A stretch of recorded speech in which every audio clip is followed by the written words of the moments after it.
What's up, y'all? This is Pastor Dave Wright and Lady G Wright, and we are here for another episode of Wedded Wednesdays. And Wedded Wednesdays is an awesome platform for married couples and even those that are thinking about getting married. Wedded Wednesdays, we've been together about, me and my wife been together close to 20 years. Yeah. And we're just here to give you some of our experiences and some of our little bit of knowledge that we have on relationships. And today's topic, we're going to be talking about should the husband be the sole provider or the main provider for his family? Yes, we know that this is a very controversial topic. It is. So we welcome all of your amazing feedback. You guys have been amazing. Your feedback has been phenomenal. So we do welcome any type of feedback. If you have any questions, comment on all of our social media networking sites. We do welcome your feedback. Yes, we want your feedback. Good, bad, or ugly feedback. As long as it's feedback, we good with Let's that. keep it. Let's be nice. Just be nice. But with this topic, it's a very touchy topic, especially in today's time. And today's time is very different from the 40s, 50s, and 60s, from which our parents and even grandparents even came up. When back in those days, the husband, without a shadow of a doubt, was the main provider. The husbands went out and got jobs and worked and brought the money home and different things like that. And the wife took care of home. But now it's a different day. It's a different day. But if we're going to go by the biblical standards of things, the husband, the man, before Adam got a wife, before God gave him a wife, God gave him a job. So the husband is required that a husband, that's a requirement. Every woman that is looking to be married, you ought to want a husband that has a job. Amen. That's going to work, that's going to bring funds into the household. And if that woman wants to work, she can, but I don't feel she should be obligated to work.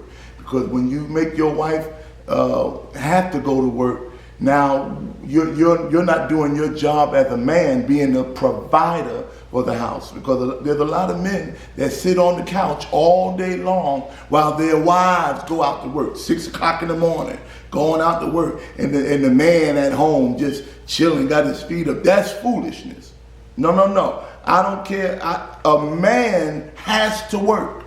The Bible says, a lot of people, you can say it right now to whoever you looking at right now. Man don't work, man don't eat.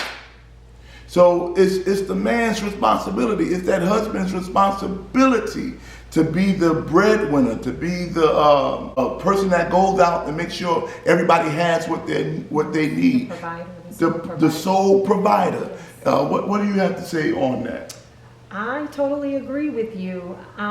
We get questioned a lot in regards to this, but like I said, we know that this is a kind of touchy topic because everybody's homes, and everybody's relationships have their, their different views on what they think or how they think things should run.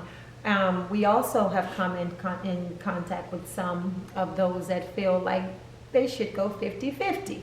Huh. What you say about this 50-50 thing? I don't like no 50. See, and y'all can talk about me if you want. They're going to say, oh, he old school. Listen, I saw my father pay the bills. Me too. My father paid the bills that came in the house. Now, my mama had a job. She had a little side job.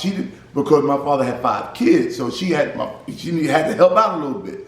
But she was never paying half the bills. She might have said, she was driving school buses and stuff. Said, I'll get the kids' school for clothes, but Tim, you gonna pay these bills. You gonna pay the rent. You gonna pay the mortgage, and all that stuff. And it was my father's dream to retire his wife.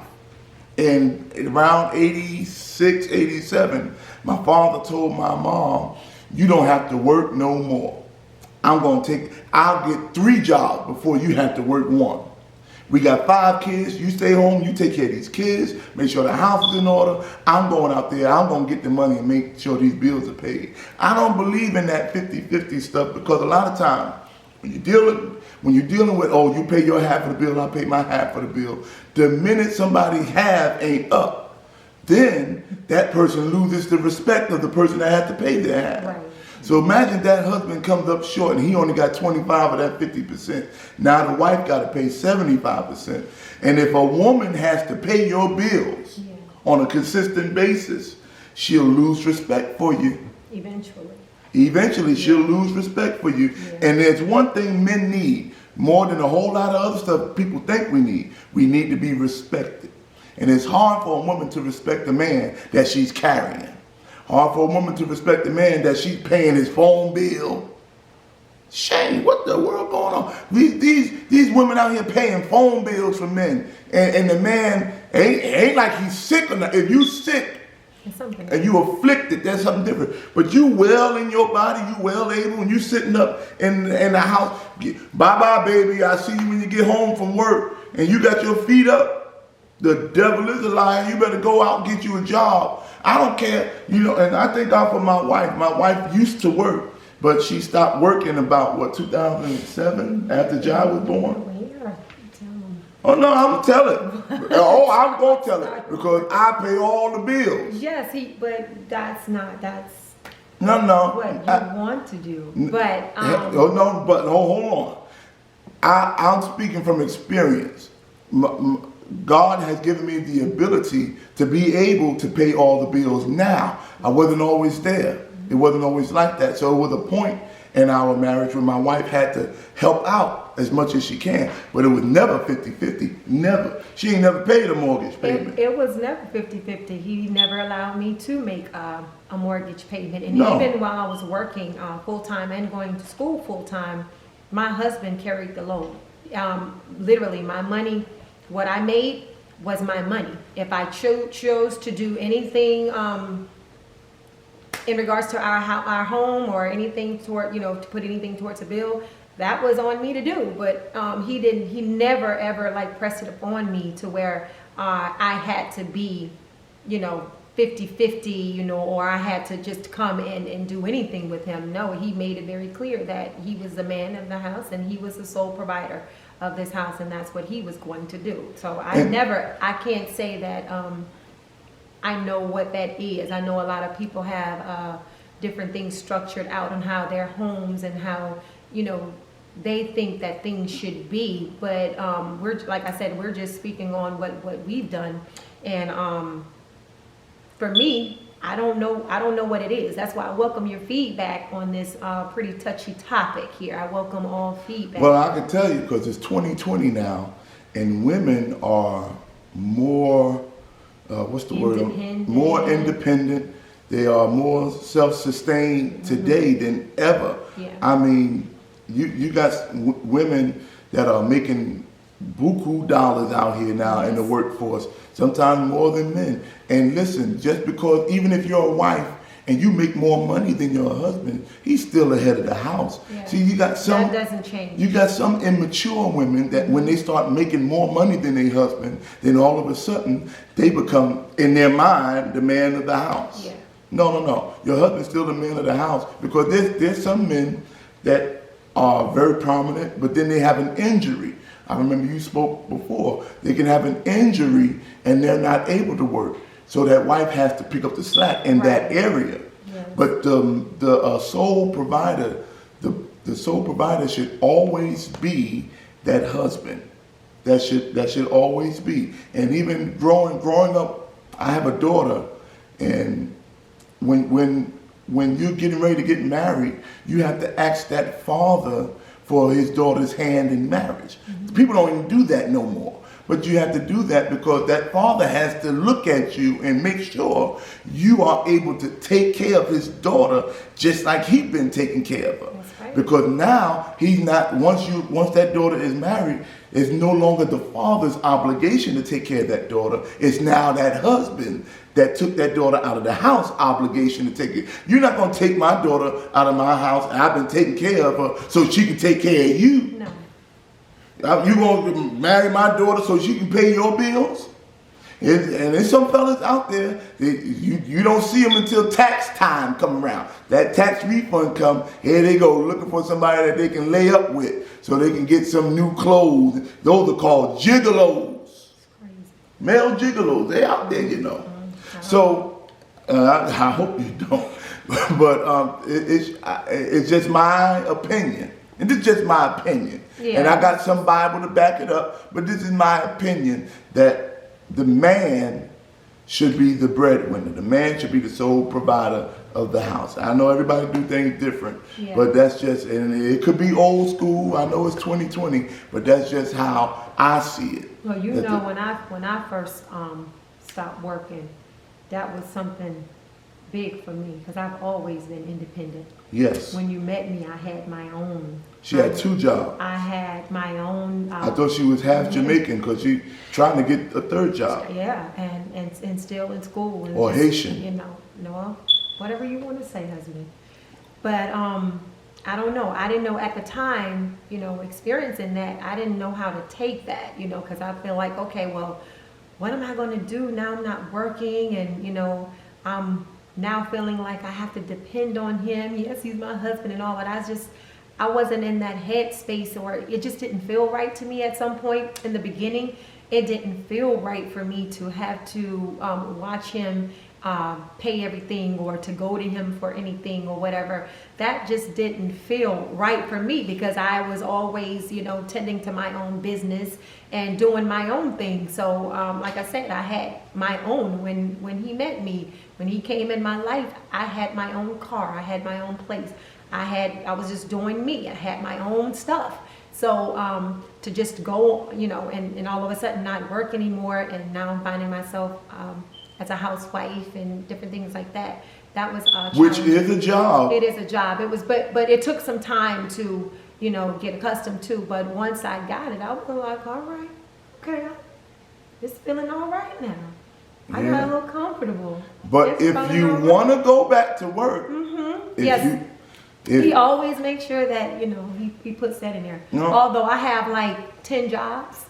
I have like 10 jobs already. I'm not saying that she can't work, or I don't want her to work. The main reason she don't have to. I don't have to work, but I started feeling like I was neglecting my family because I was doing so much. I was working and going to school, mindful, both doing both full time. And I said it previously. And I was cooking. Yeah, I said it previously. Spaghetti. Thank God for keeping my children. And wet tuna fish. Oh God. But yeah, I started feeling like I was neglecting my children and neglecting my home. So, you know, that eventually what drew me to go ahead and just draw back from everything for a while. My children were very young at the time. So I wanted to be a mom. I wanted to do what I needed to do for them so that I didn't miss out on anything. But thank God for a husband that allowed me to do that. Everybody does not have that option. Everybody doesn't have that option, and I'm grateful that I have that option and that it's there for me. But what do we say, you know, about there are some women that just don't have that option, and some women are the sole breadwinners for their home, and there is a man in the house. There are men in the house, but these women are still the sole breadwinners, and they would, I'm sure, would love to have that option of not being able to work, but some women just don't have that option. They're carrying like 80% of the home. So, and then we also still have some men, some husbands, just they're going to take it to their graves. Listen, that's just not working for me. We came in, we recreated this lifestyle together. She's going to help me. We're going half and half, straight down the middle. You got some men that just have that mentality, and they're not gonna budge on it. They're not going to, you know, waver off of that. That's just what they have in them. And these women know. Like I used to always tell you how you enter into something. That's how it's going to be. That's how it's going to be. I used to tell my husband that because I too came up under a household with two, you know, both of my parents in the household, and my father was the sole breadwinner of his family. Whether my mom worked or not, my father never put it upon her to say, you know what? You working, you gonna help me pay some of these bills or whatever. My father never did. I never ever seen that. I just always seen my father take care of his family, whether my mom had a job or not, which she did because my mom was a nurse.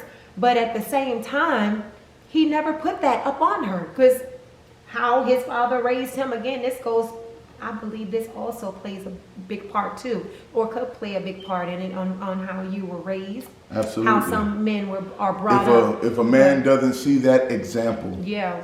Then, we had examples. Absolutely. But then you have some men that come from just a one parent household.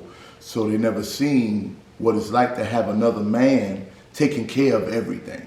Right. And then you have some women that seen that and they say, well, you know, a lot of times a man will, a good father may even teach his daughter how to be independent in case she run into a no good dude. So, you know. Well, you know, my dad taught all of his girls.